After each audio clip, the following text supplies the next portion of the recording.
Ранним утром маленькая деревня только начинала просыпаться.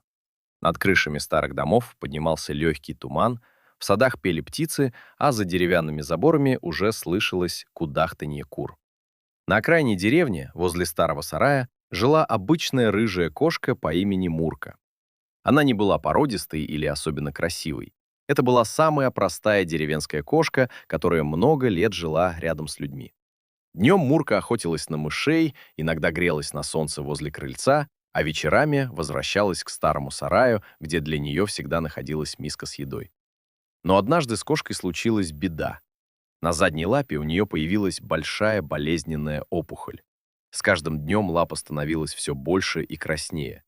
Мурка почти перестала ходить, не могла нормально прыгать и даже к миске с водой добиралась с большим трудом.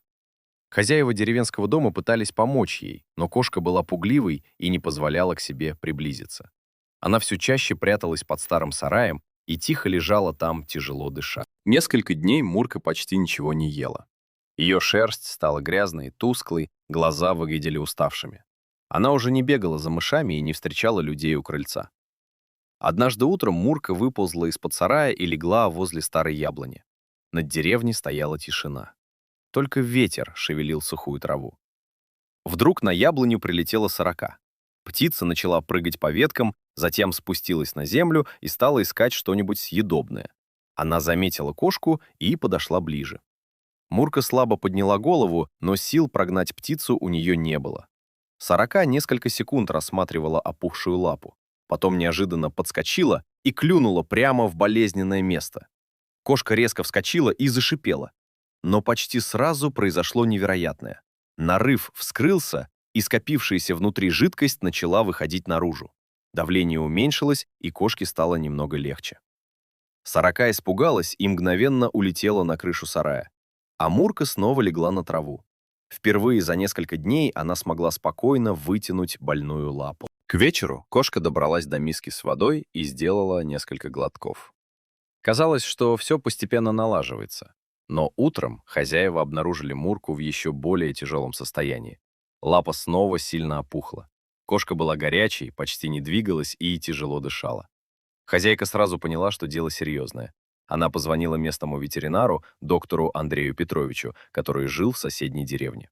Через некоторое время возле дома остановилась старая машина. Ветеринар осторожно осмотрел кошку. «Здесь сильное воспаление, ее нужно срочно лечить», — сказал он. Мурку аккуратно завернули в теплое покрывало и отвезли в небольшой ветеринарный кабинет. Там ей обработали рану, удалили остатки воспаления, промыли поврежденное место и назначили лекарства. Кошке поставили капельницу и оставили под наблюдением. Первые сутки были тяжелыми. Мурка почти все время лежала. Она отказывалась от еды и лишь иногда пила воду. Но на следующее утро произошло первое улучшение. Кошка самостоятельно подняла голову. Затем медленно встала. Она сделала один шаг, потом второй. Ветеринар улыбнулся. «Ну вот, девочка, кажется, справляемся». День за днем Мурка становилась сильнее. Через несколько дней она уже самостоятельно ела. Еще через неделю начала ходить по кабинету, а потом снова стала запрыгивать на невысокую лавку. Когда кошка окончательно поправилась, хозяева забрали ее домой. Мурка снова оказалась во дворе родного дома. Она прошлась вдоль забора, понюхала траву, заглянула под крыльцо и затем направилась к своему старому сараю.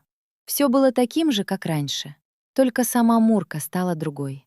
Она словно заново получила свою жизнь. А однажды утром на крышу сарая снова прилетела сорока. Та самая птица. Она села на конёк крыши и начала громко стрекотать. Мурка подняла голову.